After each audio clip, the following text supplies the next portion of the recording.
اور ونی دو بھائی بہن اپنے باپ اور ستیلی ماں کے ساتھ رہتے تھے۔ ان کی ستیلی ماں ان سے بہت برا برتاؤ کرتی تھی۔ وہ ہر وقت ان سے جان چھڑانا چاہتی تھی۔ ایک روز سیم اور ونی کے پاپا کام سے کچھ دنوں کے لیے دوسرے شہر چلے گئے۔ ستیلی ماں کو موقع مل گیا ان دونوں بچوں سے جان چھڑانے کا۔ اس نے دونوں بچوں کو بلایا اور کہا، آؤ آج ہم جنگل میں جا کر پکنک کرتے ہیں۔ بچے ماں کے ساتھ خوشی خوشی جنگل کی طرف چل پڑے۔ جنگل کے سنسان حصے میں جا کر ماں بولی، تم دونوں یہاں بیٹھو، میں کچھ کھانے کے لیے لے کر آتی ہوں، اور وہ وہاں سے چلی گئی۔ پہلے تو بچے کھیلتے رہے، مگر آہستہ آہستہ ان کو احساس ہونے لگ گیا کہ ستیلی ماں ان کو جان بوجھ کر چھوڑ کر چلی گئی ہے۔ وہ پریشان ہونے لگے اور گھر کی طرف چلنے لگے، مگر گھنے جنگل میں وہ گھر کا راستہ بھول گئے۔ چلتے چلتے دونوں کی نظر ایک بہت بڑے پیارے سے گھر پر پڑی۔ قریب جا کر انہوں نے دیکھا تو وہ ایک چاکلیٹ کا گھر بنا ہوا تھا۔ بچوں کی خوشی کی انتہا نہ رہی۔ وہ خوشی سے پھولے نہیں سما رہے تھے، کیونکہ انہوں نے چاکلیٹ اور کینڈیز کا بنا ہوا گھر پہلی دفعہ دیکھا تھا۔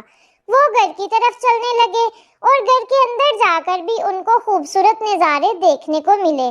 ہر طرف مزیدار چاکلیٹس، کینڈیز اور لالی پاپ ہی ان کو دکھائی دیے۔ وہ یہ سب دیکھ ہی رہے تھے کہ تبھی ان کی نظر ایک بوڑھی عورت پر پڑی جو بہت پیار سے کھانا بنا رہی تھی۔ وہ ان دونوں بچوں کو دیکھ کر بولی، پیارے بچوں، آؤ آؤ، اسے اپنا ہی گھر سمجھو اور میرے ساتھ رہو۔ میں یہاں اکیلی رہتی ہوں، تمہارا جو دل کرے تم وہی کھاؤ۔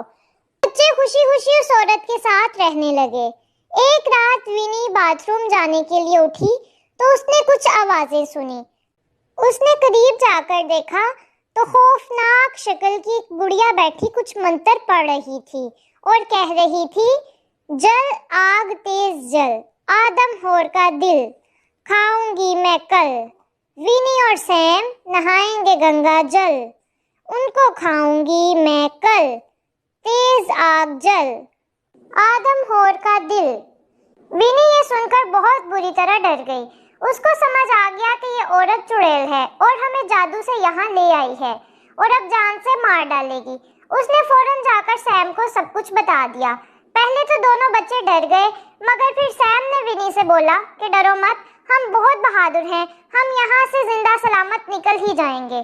صبح ہوتے ہی بوڑھی عورت بولی، سیم تم جنگل سے لکڑیاں لے کر آؤ، ونی اور میں کھانا بنانے کی تیاری کرتے ہیں۔ سیم ان کے سامنے تو گھر سے باہر نکل گیا، لیکن جنگل کی طرف نہیں گیا، گھر کے باہر ہی چھپ کر بیٹھا رہا۔